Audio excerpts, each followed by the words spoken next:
It's DTS 174. We got more concrete details about Curse of Osiris stuff, new raid content causing questions this week at Bungie, the faction rally returns. All that and more coming up.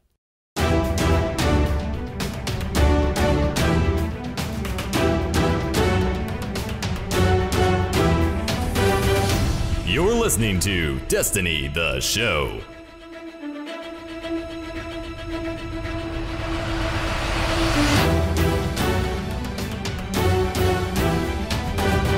What's good, everybody, and welcome to Destiny, the show, the Destiny news podcast to keep you, the Guardian, ahead of the curve in the world of Destiny. My name is BBKDRAGOON, joined, as always, by my great co-host, Ditty.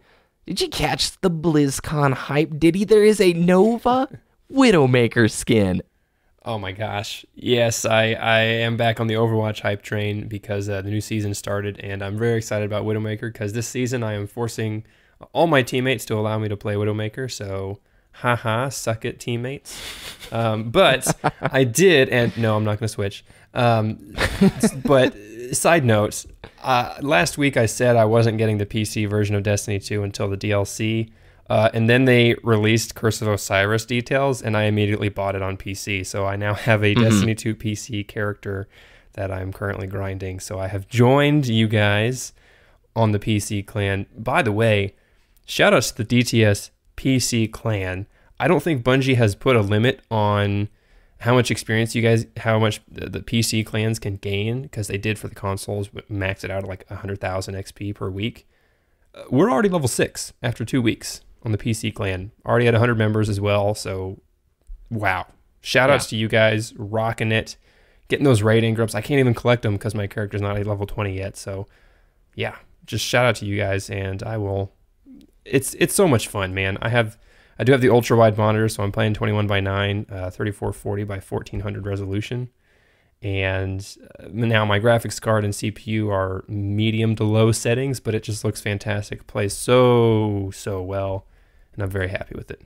There is a lot of folks on the PC plan right now. Shout outs to Rav, I think it's Rav or Rab in the PC clan. I actually had a really cool experience this week, Ditty, where I was like, I need to Nightfall, and I needed one more person. And so I just literally went to the clan roster, whispered, said, yo, you want to join us? And he's like, yeah, let's do this. And I was like, that is cool. That is how it should work. That was awesome.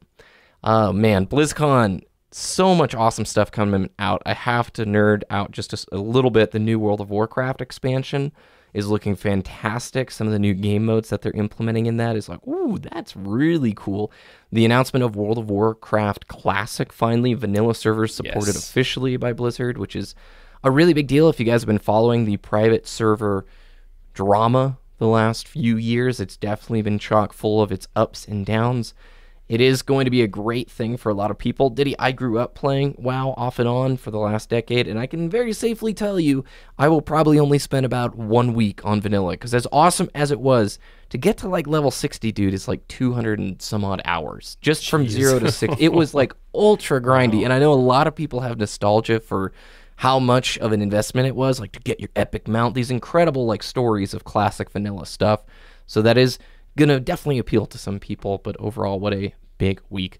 Today's show, we are talking about the Curse of Osiris information. We got a little bit more details about the new level cap, the new power level raise, the procedurally generated mode, the infinite forest, and some press kit images that we'll share on our website, destinytheshow.com. We have to talk about that new raid content phrasing, Ditty. This week at Bungie, bringing the faction rally back, and I'll just touch super briefly on the Activision investor earnings call at the end. So let's dive into it.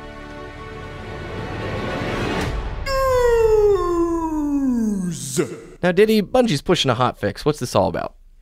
So the hotfix last week improved some PC stability issues, but it also introduced a new one with frame stuttering. And they've pushed out a hotfix again this week, hotfix 1.0.6.2, and that's going to address these stuttering or the hitching issues that were introduced in the last hotfix. So only took them a week, but they did finally get those stutters, and this is, as far as I'm aware, only affecting PC players. Yeah, so this new setup problem arose after the memory leak patch went live last week. Yes. And I've played quite a bit of Destiny 2 on PC since then, but not on public spaces. So I haven't been able to check if the memory leak has been fixed. I think it has. I mean, the clan roster is working now, which is pretty exciting. It's good. So yeah, we'll see. And that new hitch thing I have noticed quite a bit, especially in PvP. So having that getting fixed in the next few days, I'm very excited for. Curse of Osiris stuff, Diddy. I mentioned it from the future last week just briefly because you know how great Bungie is with those Monday updates. A little bit more concrete details have arisen about it. What's our new level cap going to be? What's our new max power going to be? So our new max level is going to be 25, which is up from the current level 20. So that's actually going to lead me to believe that the story missions will get us 5 new levels. That's just conjecture on my part. The new power level, max light power level, it's not light level anymore, it's power level, as they say, is now going to be 330, so up from 305. So pretty typical. This is sort of what I would have ballparked, yeah. Yeah, this is standard Destiny DLC fashion that we've seen in the past. So it's nice to see that the new content's going to be raising the level, trying to get you to grind some more for that new gear. And the Infinite Forest, I mentioned it last week. This is a procedurally generated space for us to engage within. And that's really the only details that we know. It is located out of time, and it's fully controlled by the Vex.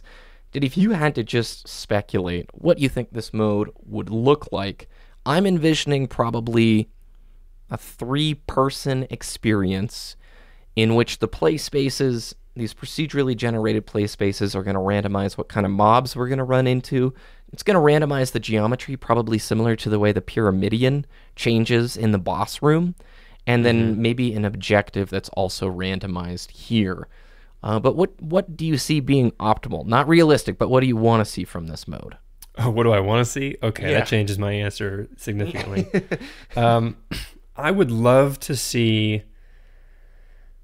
So you know how the patrol spaces work right now, where you fly into an area, and then as you go to another area, kind of go through a hallway, and it loads that new area, and that's a static location. I'd like to see something that's just totally randomized, right? I spawn in, and like you said, I hope it is with a fire team, of course. It's most likely going to be cooperative experience, social experience. I'd love to just have it in... I really want it to be like an end game PvE location where, very similar to the Wild, the idea that we've had in the past about just really high level mobs walking around randomly in the space, and they want to just kick your ass, and they do, because they're high level end game mobs that you and your fire team can go out and kill and get for bounties. Yeah. So I'm hoping that it's definitely, like you said, this opportunity for Bungie to show off their first time with procedurally generated content in Destiny. You know, I've been grinding a boatload of Warframe, and that has that sort of procedurally generated tile set design that keeps the movement new. A lot of the times when you're going through these missions, you're like, oh, I didn't know the hallway was going to go to the right this time. So it at least keeps you on your game. And then I sort of envision Diablo style too, and if they merge it right, good rewards, this could offer a great replayable activity. My faith is not at an all-time high, I can definitely tell you that, but nevertheless, I will still hold out hope. Brother Vance is coming back here for the Curse of Osiris expansion, which is pretty cool, and he's going to be a vendor. If you guys didn't know who Brother Vance is, he was the Trials of Osiris vendor. He was in the Vestian Outpost, and he is a member of the Osiris cult. He is blind. He knew Eris Morn, apparently, and was a warlock. After Marasov opened up the reef to the Guardians, this is back in House of Wolves, the disciples of Osiris concluded that the tower would never be ready for the trials, despite Lord Shax's efforts training Guardians in the Crucible. They took the Awoken opening the reef as an opportunity to train Guardians in the trials. Sister Feora sent Vance to the Vestian Outpost to inform the incoming Guardians of the trials and give passage to those Guardians who were brave enough to enter.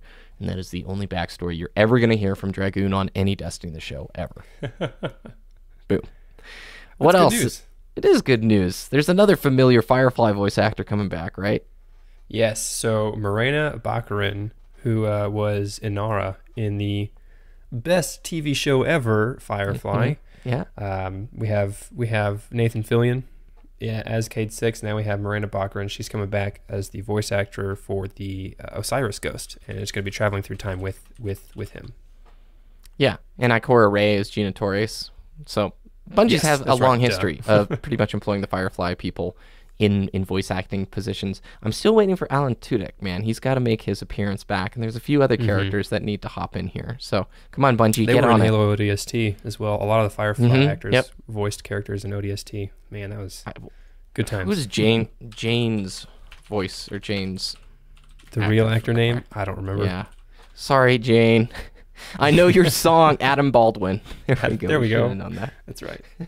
I know the song way better than I know your name. So I'm betting the spring DLC or expansion brings us up to 30 and then 360 light. All right, Ditty, the phrasing of new raid content. So when the official press release went out on Activision's website, it talks about the new strike. I think strikes plural, but it was, I believe, confirmed just as usual that there'll probably be a PlayStation exclusive strike. I know there's a PlayStation exclusive multiplayer map, no surprises there. But when it got to new raid content, that is the phrasing that they used. They didn't say new raid, it said new raid content. So the explosion of theories went, are we going to get a new room or fight in the Leviathan? Are we going back to the Vault of Glass? Those are the two main prevailing theories. Or are we getting a new raid altogether? What do you think? You know, I'm really hoping that it is an entirely brand new raid. I think, in my personal opinion, for me, it would be an extreme letdown if they just added more to the Leviathan. Now, obviously, Leviathan is quite large, and they could just do an entirely new raid on the Leviathan. But if we think back to the Taken King, the story mode, spoilers, we defeated Oryx, right, through the story Ditty! mode. I didn't know that. Whatever. Wow, you just ruined the game. And then he took himself, and then we defeated him again in the raid. And that, to me, just makes the arc of the expansion way better. So if Osiris is the main focus for this expansion, and then we just flip and go back to Callus and the Leviathan raid, it's just going to be very jarring for me in terms of the story-wise and lore-wise. But, and I also hope that they do a new Vex raid instead of just giving us Vault of Glass tweaked again, because that'll be the third time that we've done that. And as great as Vault of Glass is, it's the original raid. I think Bungie has really come a long way in preparing and creating raid content, so it would be disappointing, to say the least, if they just returned to form and gave us vanilla content from Destiny 1 again. What if the only raid we're going to play for all of year one, Destiny 2, is the Leviathan? And the Leviathan, you know how you can see it orbiting outside of Nessus? Mm-hmm. What if it just keeps following us? And every new expansion you look up and there's the stupid space whale, and every single expansion is us getting new rooms in the... I don't want it to be that. That would actually, now thinking about it that way, I think that would actually be really cool, because then it has its own story arc, right? Then Callus becomes the ultimate bad guy. Yeah, we need a bad guy that lasts. We need a bad guy that lasts more than one expansion. And yeah, at this point, the darkness has lasted more than one expansion, but we haven't fought them yet. So once we fight the darkness, are they just going to go away forever and we're just going to be done? I guess that's the end of Destiny 3 at the end of the 10-year lifespan of Destiny, or so that they say. So... But yeah, I really wish it ties in with the story of this expansion, this new raid content, as opposed to flipping a switch and going back to the Leviathan. I think that would not be great for me. Yeah, I agree. I really just want incentives. If you bring me back some cool rewards, I'll play whatever raid content you give me. Bring back the Fatebringer, guys, or bring back something of that caliber. Weapons that made you feel powerful. Speaking weapons of that when they dropped, you said yes. Yeah, I have 20 VOG completions. I have no Fatebringers, Ditty. None. 0. And it took me like my 19th VOG before I got the Mythoclast. And when I got that Mythoclast, it was this summer, dude. This last summer. And I was still freaking pumped. That's because those weapons are like mythical in the Destiny ethos because they were powerful. And ever since like year 2 of D1, it's like, no, everybody gets a gold star. All the raid weapons are just average. So I'm glad you mentioned the Mythoclast, though, because in the trailer we see Osiris not wielding the Mythoclast, so to speak, but a Vex-like weapon.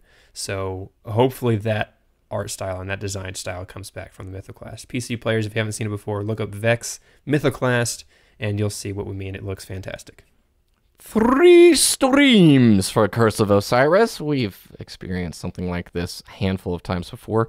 If you're new to the Bungie streams, they do this before new releases where they'll spread out these little 30-minute to hour-long announcement streams regarding information about the upcoming release. And so the first Curse of Osiris stream is going to be twitch.tv/Bungie, 11 a.m. Pacific. This is Wednesday, November 15th. So that's coming up in 10 days from the recording date of this podcast, a little less. It'll be like a week and a half when I think this thing goes live. All right, no, yeah, it's just a week when this thing goes live. Mm-hmm. Yep. The first stream is all about the characters you'll meet, the enemies you'll fight. Too long, didn't read. You're gonna meet Osiris. Thanks for coming. Stream 2, new ways to play. That'll be the next week, November 21st, 11 a.m. Pacific time. Watch us preview some of the new activities that will challenge you and your fire team. Here's a strike. Stream 3, new gear to earn. Inspect the new inventories and see it all in action on a brand new Crucible map. Watch our PvP team try and play. Yay! 11 a.m. Pacific, Wednesday, November 29th. Really? I like that they do these streams. I do. It's just some of them, if you've been around for these before, some of these are better than others. Let's just put it that way. Yeah, and I think Stream 2 is the stream we should all watch. Because Tuesday, November 21st at 11 a.m. Pacific, new ways to play. They're going to introduce some new strikes. I think that's when we'll see more info about the Infinite Forest, maybe even see gameplay of it. I think that's going to be the most interesting one. Obviously, people who don't like to be spoiled any information don't watch any of these streams, of course. I don't think that needs to be said, but just fair warning there. I think the first one's going to be way too revealing about the story mode, but it's going to pique my interest at least. So, yeah. How do you feel about Osiris being a Dawnblade, Ditty? Because even as a warlock myself, I looked at that and go, "What are you doing, dude? Nova Bomb, Nova Bomb." I really wanted him to be something totally different, right? Something that we haven't seen before. A 4th subclass? That'd be sweet. 4th subclass, right? It would have been really, really cool if we had Sunsinger at Destiny 2 instead of Dawnblade for the Solar, like we did in Destiny 1. And then we see Osiris be the Dawnblade. And that would have been so hype. Be like, oh my God, new subclass or tweaked subclass. That would have been so amazing to see. But unfortunately, man, it's his gauntlets. I thought they were the Destiny 1 Stormcaller gauntlets, but it looks like they're white instead of blue or orange. So it looks like there's a new exotic gauntlets coming, but don't the manacles for it. Yeah, the manacles. Yeah. Okay. Yeah, they're like Vex Milky. He's probably harnessed the Vex Milk. That's what controls his time, I guess, or allows him to don't fall into that stuff, man. You'll end up like Asher with a robot arm. Zombie robots. All right, the faction rally is coming back for the PC players who don't know what this is. It is a week-long event where you're going to pledge to one of the 3 factions that Destiny has to offer: New Monarchy, Future War Cult, and Dead Orbit. And as you play different activities throughout the week, you're going to earn, you guessed it, tokens. And those tokens you get to turn in at your faction vendor, and as you rank up, you have the option to earn new faction gear. They have faction armor, faction weapons, faction shaders. The weapons are pretty much reskins, and the armor is also reskins, but some of the weapons look really cool, and some of them are good. I will say that this time, Ditty... Oh, explain how the prize works, Ditty. Who wins the faction rally? How? So, depending on the number of people who... So, as you play through faction rallies, right? As you pledge to a faction, various activities earn you experience with that faction, and the faction with the most experience or most tokens or whatever at the end of the event wins, and the winner provides a weapon to everybody. And if you had pledged to that faction that wins, you get it at a severe discount or a significant discount as opposed to others. Yep, and only the winning faction gets the special weapon. This time around, it'll be a New Monarchy sword if New Monarchy wins, which looks like the 1,000-degree knife, which I kind of like that they did that. The Future War Colt, if they win, it's going to be a fusion rifle that looks a lot like the Vacancy, for those of you who played some of the final updates for Destiny 1. And then Dead Orbit Ditty is a grenade launcher. Now, this is one of two things. Either Bungie is trying to, like, do an internal bet inside the office and go, how poorly of a reward can we give to Dead Orbit and have them still win? That's what I think's going on. Or they just don't want them to win this time because they won the last faction rally, so. Yeah, because grenade launchers are not that effective in the game. Oh, especially this kind, too, dude. It's the single shot grenade launcher. Yeah, so but if you win, Future it's War 1,000. Oh, go for it. My bad. Yeah, if you win, you get to purchase the winning weapon from that vendor for 1,000 glimmer. That's if you pledge to that faction. And if you didn't pledge that faction, you can buy it for, like, I think 50,000 glimmer. It's 50K, so yeah. It's a significant decrease or discount. But for Future War Cult and their fusion rifles, with their track record, you want this fusion rifle. Without seeing the stats, you're going to want this fusion rifle. Just let's get the fusion rifle. Are you pledging FWC again?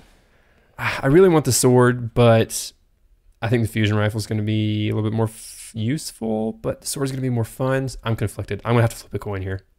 I really hope they bring in 7 Seraphs as a new faction in Curse of Osiris, dude. Like, that'd be nice. I would have loved some new factions with Destiny 2 because I would be ready to pledge somebody else in a heartbeat. I don't have any allegiance. In Destiny 1, I was all New Monarchy, and now I'm confused because Executor Hideo, man, I didn't like his one line of dialogue. I wasn't into that. Future War Cult, I loved it. Lakshmi was just speaking to me, but I don't like their colors. And Dead Orbit is just Dead Orbit. Everybody goes Dead Orbit these days. It's the cool thing to do. So enjoy the faction rally, you guys. I think it is a fun event. I like what they did. And so people who are new know this was actually an idea the community had throughout Destiny 1. This is something to throw props to Bungie for, in which we said we really would like a way to compete with other factions. And so this is what they developed. There's more potential in this system for sure, but I am pleased that they sort of made it a bit of a competition, you know? Yeah, exactly. It's really cool that they added this, and it just gives us something more to do. Indeed. Well, that's pretty much it for news this week, Ditty. The Q3 Activision Blizzard investor earnings call happened, and usually we cover that briefly on the show. I cut like a 16-minute video on this in detail on my channel. If people want to check that out, shameless self-promotion. I'm just going to give the really short paraphrase of it all. Activision Blizzard, it's a publicly traded company. The stock ticker is ATVI. It's done extremely well. It's viewed very positively in the financial news media. They're talked about all the time. They're pretty much the poster child for a publicly traded video game stock company. And since Activision Blizzard also own King, the people who develop Candy Crush and Bubble Witch and like 1,000 other really successful mobile games, they generate a ton of revenue. In terms of Destiny news, the only real information we got is that Destiny 2 is the best-selling console game this year, which is pretty crazy since we're only, 2 months in. Maybe Call of Duty will take that place since it usually does. And then the revenue per player is higher than it's ever been before, and the attach rate for expansion purchases per player is higher than it's ever been before. They're very pleased with Destiny 2 from those metrics. And they also have said that they're going to have the most content that Destiny's ever had post-launch, starting with the launch of Curse of Osiris, which is December 5th in Season 2. It's just the reality of it, Ditty. It's about making money, and Activision is making a lot of money. So what I stressed in that video is if you're not super stoked with where Destiny is at right now, I would encourage you not to buy Bright Engrams, not to support Eververse, unless you truly feel like they're doing a good job and you want to support them in that way. But it is seen as a blank checkbox of success. If we're happy, we're obviously buying those engrams and buying the expansions. It's really tough to give advice on the expansions because if you're a Destiny community member, in order to keep playing the game, you pretty much have to buy the expansions. So I'm not going to get political here. I'm just that's what's going on. That and Overwatch League is about to take over the world. Yeah, the Overwatch League USA versus Korea games, insane. And it's one of the main reasons I'm playing Widowmaker this season, because Flower on Widowmaker for those games. If you haven't watched it, and if you play Overwatch, you should go watch it right now because it's ridiculous. Yeah, the World Cup matches from BlizzCon were awesome. BlizzCon in general, dude, pretty cool announcements coming out. I really hope Bungie... I wish Bungie got a space like that, had a panel or something like that. I know we have Destiny Con, Guardian Con, excuse me, and they have a presence there, but it'd be really cool to have like a developer Q&A or this one time a year where we get this giant set of announcements from them. But who knows if Blizzard will shepherd them in. It is BlizzCon, not ActiCon, so one year it'll be a Activision Blizzard Con or whatever. ActiCon. Yeah. Where can people find your content? Twitter.com/Ditty, DTS, DITTY, DTS, and YouTube.com/Wooshness, WOOOSHNESS. You can find all the links from today and more on our website, destinytheshow.com. You can follow us on Twitter @DestinyTheShow or join us in our Discord. We're very happy to see as many members as we have. Pretty much all of our clans are full at this point, but there's always a few folks leaving and popping in. So if you're trying to get into the DTS clan, just keep an eye on it. We have, like I said, maybe 1 or 2 members that pop in and out each week. You can follow me @BBKDRAGOON on YouTube and Twitter. Thanks very much for listening. Have an awesome week, and we'll check in with you next time.